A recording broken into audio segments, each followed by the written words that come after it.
ഉൽപ്പത്തി പുസ്തകം 41 അധ്യായം. 2 സംവത്സരം കഴിഞ്ഞ ശേഷം ഫറവോൻ ഒരു സ്വപ്നം കണ്ടതെന്തെന്നാൽ, അവൻ നദീതീരത്തു നിന്നു. അപ്പോൾ രൂപഗുണവും മാംസപുഷ്ടിയുമുള്ള 7 പശു നദിയിൽ നിന്നു കയറി ഞാങ്ങണയുടെ ഇടയിൽ മേഞ്ഞുകൊണ്ടിരുന്നു. അവയുടെ പിന്നാലെ മെലിഞ്ഞും വിരൂപമായുമുള്ള വേറെ 7 പശു നദിയിൽ നിന്നു കയറി നദീതീരത്ത് മറ്റേ പശുക്കളുടെ അരികെ നിന്നു. മെലിഞ്ഞും വിരൂപമായുമുള്ള പശുക്കൾ രൂപഗുണവും മാംസപുഷ്ടിയുമുള്ള 7 പശുക്കളെ തിന്നുകളഞ്ഞു. അപ്പോൾ ഫറവോൻ ഉണർന്നു. അവൻ പിന്നെയും ഉറങ്ങി. രണ്ടാമതും ഒരു സ്വപ്നം കണ്ടു. പുഷ്ടിയുള്ളതും നല്ലതുമായ 7 കതിർ ഒരു തണ്ടിൽ നിന്ന് പൊങ്ങി വന്നു. അവയുടെ പിന്നാലെ നീർത്തും കിഴക്കൻ കാറ്റിനാൽ കരിഞ്ഞുമിരിക്കുന്ന 7 കതിർ പൊങ്ങി വന്നു. നേർത്ത 7 കതിരുകൾ പുഷ്ടിയും മണിക്കരുത്തുമുള്ള 7 കതിരുകളെ വിഴുങ്ങിക്കളഞ്ഞു. അപ്പോൾ ഫറവോൻ ഉണർന്നു, അത് സ്വപ്നം എന്നറിഞ്ഞു. പ്രാതകാലത്ത് അവൻ വ്യാകുലപ്പെട്ടു. മിസ്രയീമിലെ മന്ത്രവാദികളെയും ജ്ഞാനികളെയും എല്ലാം ആളയച്ചു വരുത്തി അവരോട് തൻ്റെ സ്വപ്നം പറഞ്ഞു. എന്നാൽ വ്യാഖ്യാനിപ്പാൻ ആർക്കും കഴിഞ്ഞില്ല. അപ്പോൾ പാനപാത്രവാഹകന്മാരുടെ പ്രമാണി ഫറവോനോട് പറഞ്ഞത്, ഇന്ന് ഞാൻ എൻ്റെ കുറ്റം ഓർക്കുന്നു. ഫറവോൻ അടിയങ്ങളോട് കോപിച്ചു. എന്നെയും അപ്പക്കാരുടെ പ്രമാണിയെയും അകമ്പടി നായകന്റെ വീട്ടിൽ തടവിലാക്കിയിരുന്നുവല്ലോ. അവിടെ വെച്ച് ഞാനും അവനും ഒരു രാത്രിയിൽ തന്നെ സ്വപ്നം കണ്ടു. വെവ്വേറെ അർത്ഥമുള്ള സ്വപ്നമായിരുന്നു ഓരോരുത്തൻ കണ്ടത്.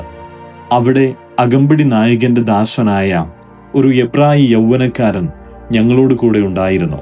ഞങ്ങൾ അവനോട് അറിയിച്ചാറേ അവൻ സ്വപ്നങ്ങളെ വ്യാഖ്യാനിച്ചു. ഓരോരുത്തന് താന്താന്റെ സ്വപ്നത്തിന്റെ അർത്ഥം പറഞ്ഞു തന്നു. അവൻ അർത്ഥം പറഞ്ഞതുപോലെ തന്നെ സംഭവിച്ചു. എന്നെ വീണ്ടും സ്ഥാനത്ത് ആക്കുകയും മറ്റവനെ തൂക്കിക്കളയുകയും ചെയ്തുവല്ലോ. ഉടനെ ഫറവോൻ ആളയച്ചു യോസേഫിനെ വിളിപ്പിച്ചു. അവർ അവനെ വേഗത്തിൽ കുണ്ടറയിൽ നിന്ന് ഇറക്കി. അവൻ ക്ഷൗരം ചെയ്യിച്ചു. വസ്ത്രം മാറി ഫറവോന്റെ അടുക്കൽ ചെന്നു. ഫറവോൻ യോസേഫിനോട്, ഞാനൊരു സ്വപ്നം കണ്ടു, അതിനെ വ്യാഖ്യാനിപ്പാൻ ആരുമില്ല. എന്നാൽ നീ ഒരു സ്വപ്നം കേട്ടാൽ വ്യാഖ്യാനിക്കുമെന്ന് നിന്നെക്കുറിച്ച് ഞാൻ കേട്ടിരിക്കുന്നു എന്ന് പറഞ്ഞു. അതിന് യോസേഫ് ഫറവോനോട്, ഞാനല്ല, ദൈവം തന്നെ ഫറവോന് ശുഭമായൊരു ഉത്തരം നൽകും എന്ന് പറഞ്ഞു. പിന്നെ ഫറവോൻ യോസേഫിനോട് പറഞ്ഞത്, എൻ്റെ സ്വപ്നത്തിൽ ഞാൻ നദീതീരത്തു നിന്നു. അപ്പോൾ മാംസപുഷ്ടിയും രൂപഗുണവുമുള്ള 7 പശു നദിയിൽ നിന്ന് കയറി ഞാങ്ങണയുടെ ഇടയിൽ മേഞ്ഞുകൊണ്ടിരുന്നു. അവയുടെ പിന്നാലെ ക്ഷീണിച്ചും മെലിഞ്ഞും എത്രയും വിരൂപമായുമുള്ള വേറെ 7 പശു കയറി വന്നു. അത്ര വിരൂപമായവയെ ഞാൻ മിസ്രയീം ദേശത്ത് എങ്ങും കണ്ടിട്ടില്ല. എന്നാൽ മെലിഞ്ഞും വിരൂപമായുമുള്ള പശുക്കൾ പുഷ്ടിയുള്ള മുമ്പിലത്തെ 7 പശുക്കളെ തിന്നുകളഞ്ഞു. ഇവ അവയുടെ വയറ്റിൽ ചെന്നിട്ടും വയറ്റിൽ ചെന്നു എന്ന് അറിവാനില്ലായിരുന്നു. അവ മുമ്പിലത്തെ പോലെ തന്നെ വിരൂപമുള്ളവ ആയിരുന്നു. അപ്പോൾ ഞാൻ ഉണർന്നു.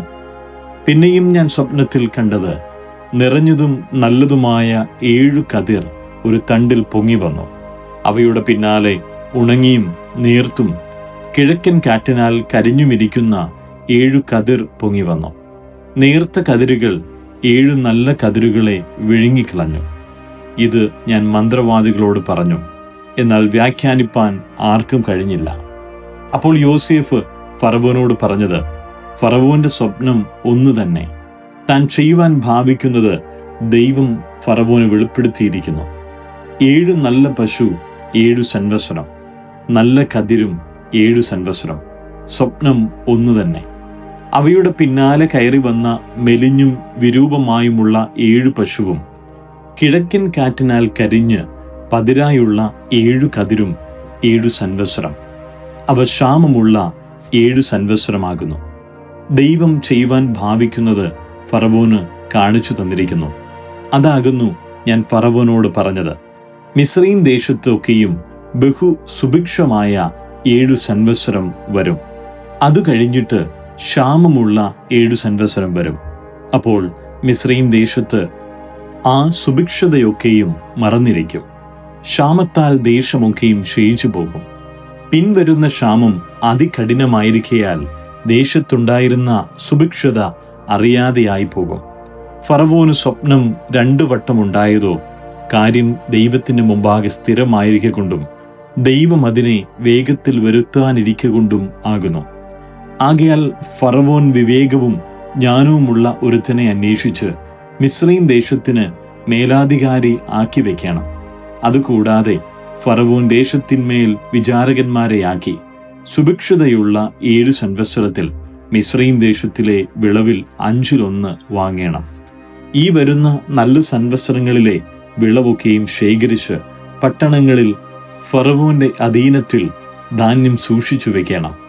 ആ ധാന്യം മിസ്രയീം ദേശത്ത് വരുവാൻ പോകുന്ന ക്ഷാമമുള്ള 7 സംവത്സരത്തേക്ക് ദേശത്തിന് സംഗ്രഹമായിട്ടിരിക്കണം.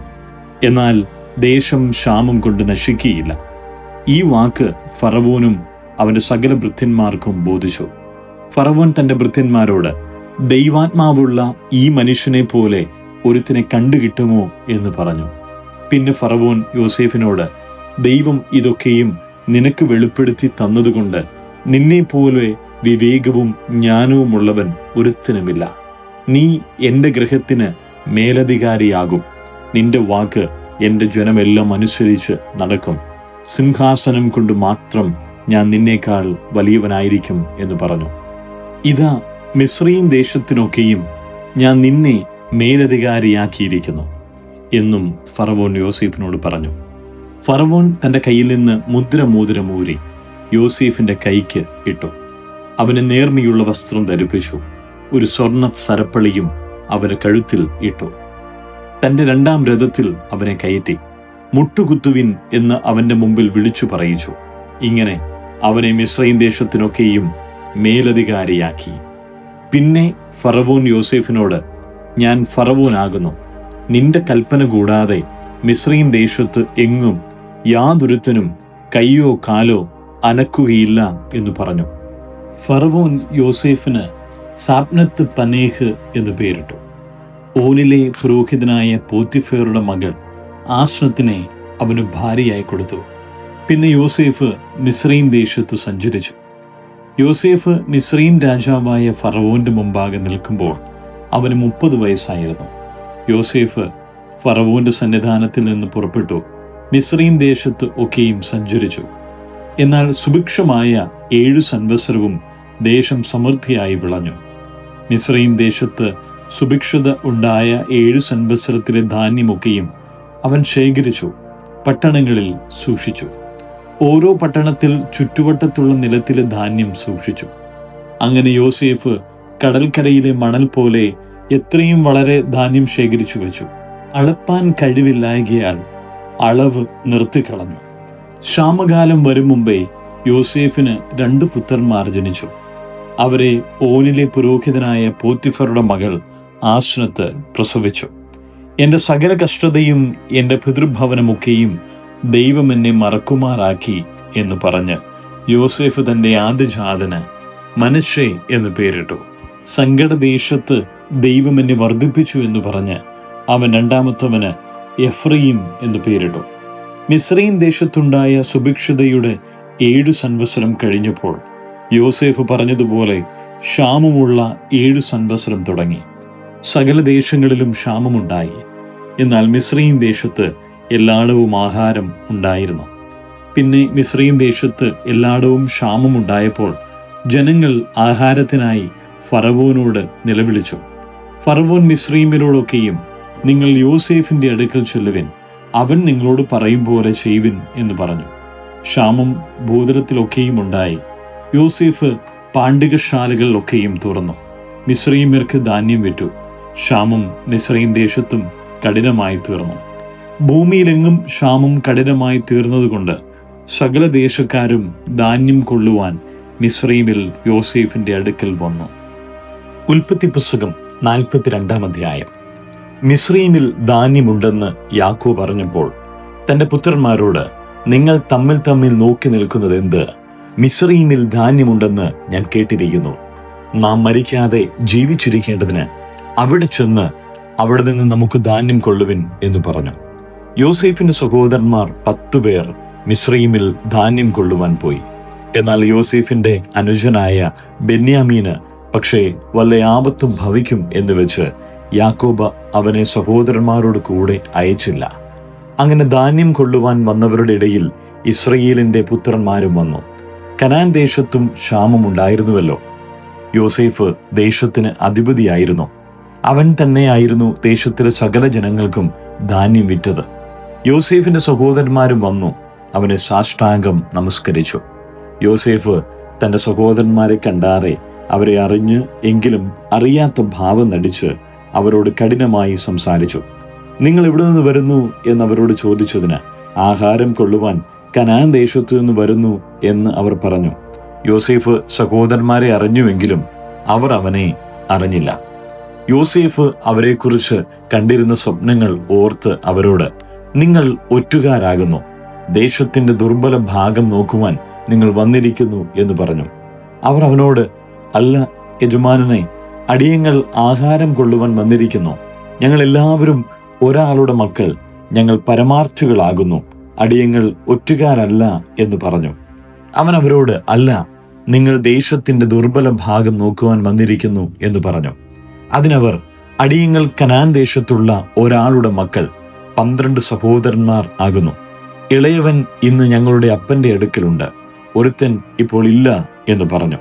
യോസേഫ് അവരോട് പറഞ്ഞത്, ഞാൻ പറഞ്ഞതുപോലെ നിങ്ങൾ ഒറ്റുകാർ തന്നെ. ഇതിനാൽ ഞാൻ നിങ്ങളെ പരീക്ഷിക്കും. നിങ്ങളുടെ ഇളയ സഹോദരൻ ഇവിടെ വന്നല്ലാതെ ഫറവോനാണ് നിങ്ങൾ ഇവിടെ നിന്ന് പുറപ്പെടുകയില്ല. നിങ്ങളുടെ സഹോദരനെ കൂട്ടിക്കൊണ്ടുവരുവാൻ നിങ്ങളിൽ ഒരുത്തനെ അയപ്പിൻ. നിങ്ങളോ ബദ്ധന്മാരായിരിക്കണം. നിങ്ങൾ നേരുള്ളവരോ എന്ന് നിങ്ങളുടെ വാക്ക് പരീക്ഷിച്ചറിയാമല്ലോ. അല്ലെന്നു വരികിൽ ഫറവോനാണ് നിങ്ങൾ ഒറ്റുകാർ തന്നെ. അങ്ങനെ അവൻ അവരെ 3 ദിവസം തടവിലാക്കി. 3-ാം ദിവസം യോസേഫ് അവരോട് പറഞ്ഞത്, ഞാൻ ദൈവത്തെ ഭയപ്പെടുന്നു. നിങ്ങൾ ജീവിച്ചിരിക്കേണ്ടതിന് ഇത് ചെയ്വിൻ. നിങ്ങൾ പരമാർത്ഥികൾ എങ്കിൽ നിങ്ങളുടെ ഒരു സഹോദരൻ കാരാഗ്രഹത്തിൽ കിടക്കട്ടെ. നിങ്ങൾ പുറപ്പെട്ട് നിങ്ങളുടെ വീടുകളിലെ ബുദ്ധിമുട്ടിന് ധാന്യം കൊണ്ടുപോകുവിൻ. എന്നാൽ നിങ്ങളുടെ ഇളയ സഹോദരനെ എൻ്റെ അടുക്കൽ കൊണ്ടുവരണം. അതിനാൽ നിങ്ങളുടെ വാക്ക് നേരെന്ന് തെളിയും. നിങ്ങൾ മരിക്കേണ്ടി വരികയില്ല. അവർ അങ്ങനെ സമ്മതിച്ചു. ഇത് നമ്മുടെ സഹോദരനോട് നാം ചെയ്ത ദ്രോഹമാകുന്നു. അവൻ നമ്മോട് കെഞ്ചിയപ്പോൾ നാം അവന്റെ പ്രാണസങ്കടം കണ്ടാറിയും അവന്റെ അപേക്ഷ കേട്ടില്ലല്ലോ. അതുകൊണ്ട് ഈ സങ്കടം നമുക്ക് വന്നിരിക്കുന്നു എന്നവർ തമ്മിൽ പറഞ്ഞു. അതിന് രൂബേൻ, ബാലനോട് ദോഷം ചെയ്യരുതെന്ന് ഞാൻ നിങ്ങളോട് പറഞ്ഞില്ലയോ? എന്നിട്ടും നിങ്ങൾ കേട്ടില്ല. ഇപ്പോൾ ഇതാ അവന്റെ രക്തം നമ്മോട് ചോദിക്കുന്നു എന്നവരോട് പറഞ്ഞു. യോസേഫ് അവരോട് സംസാരിച്ചത് ദ്വിഭാഷ മുഖാന്തരമായിരുന്നതുകൊണ്ട് അവൻ ഇത് ഗ്രഹിച്ചു എന്ന് അവർ അറിഞ്ഞില്ല. അവൻ അവരെ വിട്ടുമാറിപ്പോയി കരഞ്ഞു. പിന്നെ അവരുടെ അടുക്കൽ വന്ന് അവരോട് സംസാരിച്ചു. അവരുടെ കൂട്ടത്തിൽ നിന്ന് ശിമയോനെ പിടിച്ചു അവർ കാൺകെ ബന്ധിച്ചു. അവരുടെ ചാക്കിൽ ധാന്യം നിറപ്പാനും അവരുടെ ദ്രവ്യം അവനവന്റെ ചാക്കിൽ തിരികെ വെപ്പാനും വഴിക്കു വേണ്ടി ആഹാരം അവർക്ക് കൊടുപ്പാനും യോസേഫ് കൽപ്പിച്ചു. അങ്ങനെ തന്നെ അവർക്ക് ചെയ്തു കൊടുത്തു. അവർ ധാന്യം കഴുതപ്പുറത്ത് കയറ്റി അവിടെ നിന്ന് പുറപ്പെട്ടു.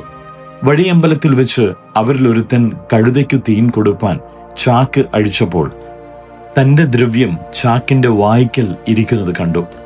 തന്റെ സഹോദരന്മാരോട്, എന്റെ ദ്രവ്യം എനിക്ക് തിരികെ കിട്ടി, അതിതാ എന്റെ ചാക്കിൽ ഇരിക്കുന്നു എന്ന് പറഞ്ഞു. അപ്പോൾ അവരുടെ ഉള്ളം തളർന്നു, അവർ വിറച്ചു. ദൈവം നമ്മോട് ഈ ചെയ്തത് എന്തെന്ന് തമ്മിൽ പറഞ്ഞു. അവർ കനാൻ ദേശത്ത് തങ്ങളുടെ അപ്പനായ യാക്കോബിന്റെ അടുക്കൽ എത്തിയാറെ തങ്ങൾക്ക് സംഭവിച്ചതൊക്കെയും അവനോട് അറിയിച്ചു പറഞ്ഞത്. ദേശത്തിലെ അധിപതിയായവൻ ഞങ്ങൾ ദേശത്തെ ഒറ്റുനോക്കുന്നവർ എന്ന് വിചാരിച്ച് ഞങ്ങളോട് കഠിനമായി സംസാരിച്ചു. ഞങ്ങൾ അവനോട്, ഞങ്ങൾ പരമാർത്ഥികളാകുന്നു, ഞങ്ങൾ ഒറ്റുകാരല്ല. ഞങ്ങൾ ഒരപ്പന്റെ മക്കൾ, 12 സഹോദരന്മാരാകുന്നു. ഒരുത്തൻ ഇപ്പോൾ ഇല്ല. ഇളയവൻ കനാൻ ദേശത്ത് ഞങ്ങളുടെ അപ്പന്റെ അടുക്കൽ ഉണ്ട് എന്ന് പറഞ്ഞു. അതിന് ദേശത്തിലെ അധിപതിയായവൻ ഞങ്ങളോട് പറഞ്ഞത്, നിങ്ങൾ പരമാർത്ഥികൾ എന്ന് ഞാൻ ഇതിനാൽ അറിയും. നിങ്ങളുടെ ഒരു സഹോദരനെ എൻ്റെ അടുക്കൽ വിട്ടയച്ച് നിങ്ങളുടെ വീടുകളിലെ ബുദ്ധിമുട്ടിന് ധാന്യം വാങ്ങി കൊണ്ടുപോകുവിൻ. നിങ്ങളുടെ ഇളയ സഹോദരനെ എൻ്റെ അടുക്കൽ കൊണ്ടുവരുവിൻ. അതിനാൽ നിങ്ങൾ ഒറ്റുകാരല്ല, പരമാർത്ഥികൾ തന്നെ എന്ന് ഞാൻ അറിയും. നിങ്ങളുടെ സഹോദരനെ നിങ്ങൾക്ക് ഏൽപ്പിച്ചു തരും. നിങ്ങൾക്ക് ദേശത്ത് വ്യാപാരവും ചെയ്യാം. പിന്നെ അവർ ചാക്കൊഴിക്കുമ്പോൾ ഇതാ, ഓരോരുത്തന്റെ ചാക്കിൽ അവനവന്റെ പണക്കെട്ട് ഇരിക്കുന്നു. അവരും അവരുടെ അപ്പനും പണക്കെട്ട് കണ്ടാറെ ഭയപ്പെട്ടു പോയി. അവരുടെ അപ്പനായ യാക്കോബ് അവരോട്, നിങ്ങൾ എന്നെ മക്കളില്ലാത്തവനാക്കുന്നു. യോസേഫ് ഇല്ല, ശിമയോൻ ഇല്ല, ബെന്യാമീനെയും നിങ്ങൾ കൊണ്ടുപോകും. സകലവും എനിക്ക് പ്രതികൂലം തന്നെ എന്ന് പറഞ്ഞു. അതിന് രൂബേൻ അപ്പനോട്, എന്റെ കയ്യിൽ അവനെ ഏൽപ്പിക്ക, ഞാൻ അവനെ നിന്റെ അടുക്കൽ മടക്കി കൊണ്ടുവരും. ഞാൻ അവനെ നിന്റെ അടുക്കൽ കൊണ്ടുവരാത്ത പക്ഷം എന്റെ 2 പുത്രന്മാരെ കൊന്നുകളക എന്ന് പറഞ്ഞു. എന്നാൽ അവൻ, എന്റെ മകൻ നിങ്ങളോടുകൂടെ പോരുകയില്ല. അവന്റെ ജ്യേഷ്ഠൻ മരിച്ചുപോയി, അവനൊരുത്തനെ ശേഷിപ്പുള്ളൂ. നിങ്ങൾ പോകുന്ന വഴിയിൽ അവന് വല്ല ആപത്തും വന്നാൽ നിങ്ങൾ എന്റെ നരയെ ദുഃഖത്തോടെ പാതാളത്തിലേക്ക് ഇറങ്ങുമാറാക്കും എന്ന് പറഞ്ഞു. ഉൽപ്പത്തി പുസ്തകം 43 അധ്യായം. എന്നാൽ ക്ഷാമം ദേശത്ത് കഠിനമായി തീർന്നു. അവർ മിസ്രയീമിൽ നിന്ന് കൊണ്ടുവന്ന ധാന്യം തിന്നു തീർന്നപ്പോൾ അവരുടെ അപ്പൻ അവരോട്, നിങ്ങൾ ഇനിയും പോയി കുറെ ആഹാരം കൊള്ളുവിൻ എന്ന് പറഞ്ഞു. അതിന് യഹൂദ അവരോട് പറഞ്ഞത്, നിങ്ങളുടെ സഹോദരൻ നിങ്ങളോട് കൂടെ ഇല്ലാതിരുന്നാൽ നിങ്ങൾ എന്റെ മുഖം കാണുകയില്ല എന്ന് അദ്ദേഹം തീർച്ചയായും ഞങ്ങളോട് പറഞ്ഞിരിക്കുന്നു. നീ ഞങ്ങളുടെ സഹോദരനെ ഞങ്ങളോട് കൂടെ അയച്ചാൽ ഞങ്ങൾ ചെന്ന് ആഹാരം വാങ്ങിക്കൊണ്ടുവരാം. അയക്കാഞ്ഞാലോ ഞങ്ങൾ പോകുകയില്ല. നിങ്ങളുടെ സഹോദരൻ നിങ്ങളോട് കൂടെ ഇല്ല എങ്കിൽ നിങ്ങൾ എൻ്റെ മുഖം കാണുകയില്ല എന്ന് അദ്ദേഹം ഞങ്ങളോട് പറഞ്ഞിരിക്കുന്നു. നിങ്ങൾക്ക് ഇനിയും ഒരു സഹോദരൻ ഉണ്ടെന്ന് നിങ്ങൾ അദ്ദേഹത്തോട് പറഞ്ഞു. എനിക്ക് ഈ ദോഷം വരുത്തിയത് എന്തിന് എന്ന് ഇസ്രായേൽ പറഞ്ഞു. അതിനവർ, നിങ്ങളുടെ അപ്പൻ ജീവിച്ചിരിക്കുന്നുവോ? നിങ്ങൾക്ക് ഇനിയും ഒരു സഹോദരനുണ്ടോ എന്നിങ്ങനെ അദ്ദേഹം ഞങ്ങളെയും ഞങ്ങളുടെ വംശത്തെയും കുറിച്ച് താല്പര്യമായി സംസാരിച്ചതുകൊണ്ട് ഞങ്ങൾ ഇതൊക്കെയും അറിയിക്കേണ്ടി വന്നു. നിങ്ങളുടെ സഹോദരനെ ഇവിടെ കൂട്ടിക്കൊണ്ടു വരുവിൻ എന്ന് അദ്ദേഹം പറയുമെന്ന് ഞങ്ങൾ അറിഞ്ഞിരുന്നുവോ എന്ന് പറഞ്ഞു. പിന്നെ യഹൂദ തൻ്റെ അപ്പനായ ഇസ്രായേലിനോട് പറഞ്ഞത്, ഞങ്ങളും നീയും ഞങ്ങളുടെ കുഞ്ഞു കുട്ടികളും മരിക്കാതെ ജീവിച്ചിരിക്കേണ്ടതിന് ബാലനെ എന്നോടുകൂടെ അയക്കണം. എന്നാൽ ഞങ്ങൾ പോകാം. ഞാൻ അവനു വേണ്ടി ഉത്തരവാദിയായിരിക്കാം. നീ അവനെ എൻ്റെ കയ്യിൽ നിന്ന് ചോദിക്കണം. ഞാൻ അവനെ നിന്റെ അടുക്കൽ കൊണ്ടുവന്ന് അവനെ നിന്റെ മുമ്പിൽ നിർത്തുന്നില്ലെങ്കിൽ ഞാൻ സദാകാലം നിനക്ക് കുറ്റക്കാരനായിക്കൊള്ളാം. ഞങ്ങൾ താമസിച്ചിരുന്നില്ലെങ്കിൽ ഇപ്പോൾ 2 പ്രാവശ്യം പോയി വരുമായിരുന്നു. അപ്പോൾ അവരുടെ അപ്പനായ ഇസ്രായേൽ അവരോട് പറഞ്ഞത്, അങ്ങനെയെങ്കിൽ ഇത് ചെയ്യുവിൻ. നിങ്ങളുടെ പാത്രങ്ങളിൽ കുറെ സുഗന്ധപക്ഷ, കുറെ തേൻ, സാമ്പ്രാണി, സഞ്ജനായകം, ബോടനണ്ടി, ബദാനണ്ടി എന്നിങ്ങനെ ദേശത്തിലെ വിശേഷ വസ്തുക്കളിൽ ചിലതൊക്കെയും കൊണ്ടുപോയി അദ്ദേഹത്തിന് കാഴ്ചവെപ്പിൻ. ഇരട്ടി ദ്രവ്യവും കയ്യിലെടുത്തുകൊള്ളുവിൻ. നിങ്ങളുടെ ചാക്കിന്റെ വായ്ക്കൽ മടങ്ങി വന്ന ദ്രവ്യവും കയ്യിൽ തിരികെ കൊണ്ടുപോകുവിൻ. പക്ഷേ അത് കൈമറച്ചിലായിരിക്കും. നിങ്ങളുടെ സഹോദരനെയും കൂട്ടി പുറപ്പെട്ട് അദ്ദേഹത്തിന്റെ അടുക്കൽ വീണ്ടും ചെല്ലുവിൻ. അവൻ നിങ്ങളുടെ മറ്റേ സഹോദരനെയും ബെന്യാമീനെയും നിങ്ങളോടുകൂടി അയക്കേണ്ടതിന് സർവശക്തിയുള്ള ദൈവം അവന് നിങ്ങളോട് കരുണ തോന്നിക്കട്ടെ. എന്നാൽ ഞാൻ മക്കളില്ലാത്തവനാകണമെങ്കിൽ ആകട്ടെ. അങ്ങനെ അവർ ആ കാഴ്ചയും ഇരട്ടി ദ്രവ്യവും എടുത്ത് ബെന്യാമീനെയും കൂട്ടി പുറപ്പെട്ടു. മിസ്രയീമിൽ ചെന്നു യോസേഫിന്റെ മുമ്പിൽ നിന്നു. അവരോട് കൂടെ ബെന്യാമീനെ കണ്ടപ്പോൾ അവൻ തന്റെ ഗൃഹവിചാരകനോട്, നീ ഈ പുരുഷന്മാരെ വീട്ടിൽ കൂട്ടിക്കൊണ്ടുപോകാം. അവർ ഉച്ചയ്ക്ക് എന്നോട് കൂടെ ഭക്ഷണം കഴിക്കേണ്ടതാകയാൽ മൃഗത്തെ അറുത്ത് ഒരുക്കിക്കൊള്ളുക എന്ന് കൽപ്പിച്ചു. യോസേഫ് കൽപ്പിച്ചതുപോലെ അവൻ ചെയ്തു. അവരെ യോസേഫിന്റെ വീട്ടിൽ കൂട്ടിക്കൊണ്ടുപോയി. തങ്ങളെ യോസേഫിന്റെ വീട്ടിൽ കൊണ്ടുപോകയാൽ അവർ ഭയപ്പെട്ടു. ആദ്യത്തെ പ്രാവശ്യം നമ്മുടെ ചാക്കിൽ മടങ്ങി വന്ന ദ്രവ്യം നിമിത്തം നമ്മെ പിടിച്ച് അടിമകളാക്കി നമ്മുടെ കഴുതകളെയും എടുത്തുകൊള്ളേണ്ടതിനാകുന്നു നമ്മെ കൊണ്ടുവന്നിരിക്കുന്നത് എന്ന് പറഞ്ഞു. അവർ യോസേഫിന്റെ ഗൃഹവിചാരകന്റെ അടുക്കൽ ചെന്ന് വീട്ടുവാതിൽക്കൽ വെച്ച് അവരോട് സംസാരിച്ചു. യജമാനനെ, ആഹാരം കൊള്ളുവാൻ ഞങ്ങൾ മുമ്പേ വന്നിരുന്നു.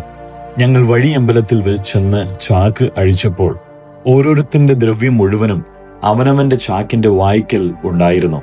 അത് ഞങ്ങൾ വീണ്ടും കൊണ്ടുവന്നിരിക്കുന്നു. ആഹാരം കൊള്ളുവാൻ വേറെ ദ്രവ്യവും ഞങ്ങൾ കൊണ്ടുവന്നിട്ടുണ്ട്. ദ്രവ്യം ഞങ്ങളുടെ ചാക്കിൽ വെച്ചത് ആരെന്ന് ഞങ്ങൾക്ക് അറിഞ്ഞുകൂടാ എന്ന് പറഞ്ഞു. അതിനവൻ, നിങ്ങൾക്ക് സമാധാനം, നിങ്ങൾ ഭയപ്പെടേണ്ട. നിങ്ങളുടെ ദൈവം നിങ്ങളുടെ അപ്പന്റെ ദൈവം തന്നെ നിങ്ങളുടെ ചാക്കിൽ നിങ്ങൾക്ക് നിക്ഷേപം തന്നിരിക്കുന്നു. നിങ്ങളുടെ ദ്രവ്യം എനിക്കു കിട്ടി എന്നു പറഞ്ഞു. ശിമയോനെയും അവരുടെ അടുക്കൽ പുറത്തു കൊണ്ടുവന്നു. പിന്നെ അവൻ അവരെ യോസേഫിന്റെ വീട്ടിനകത്ത് കൊണ്ടുപോയി അവർക്ക് വെള്ളം കൊടുത്തു. അവർ കാലുകളെ കഴുകി. അവരുടെ കഴുതകൾക്ക് അവൻ തീൻ കൊടുത്തു. ഉച്ചയ്ക്ക് യോസേഫ് വരുമ്പോഴേക്ക് അവർ കാഴ്ച ഒരുക്കി വെച്ചു. തങ്ങൾക്ക് ഭക്ഷണം അവിടെയെന്ന് അവർ കേട്ടിരുന്നു. യോസേഫ് വീട്ടിൽ വന്നപ്പോൾ അവർ കൈവശമുള്ള കാഴ്ച അകത്തു കൊണ്ടുചെന്നു അവന്റെ മുമ്പാകെ വെച്ച് അവനെ സാഷ്ടാംഗം നമസ്കരിച്ചു. അവൻ അവരോട് കുശലപ്രശ്നം ചെയ്തു. നിങ്ങൾ പറഞ്ഞ വൃദ്ധൻ നിങ്ങളുടെ അപ്പൻ സൗഖ്യമായിരിക്കുന്നുവോ? അവൻ ജീവനോടിരിക്കുന്നുവോ എന്ന് ചോദിച്ചു. അതിനവർ, ഞങ്ങളുടെ അപ്പനായ നിന്റെ അടിയാന് സുഖം തന്നെ, അവൻ ജീവനോടിരിക്കുന്നു എന്നുത്തരം പറഞ്ഞു.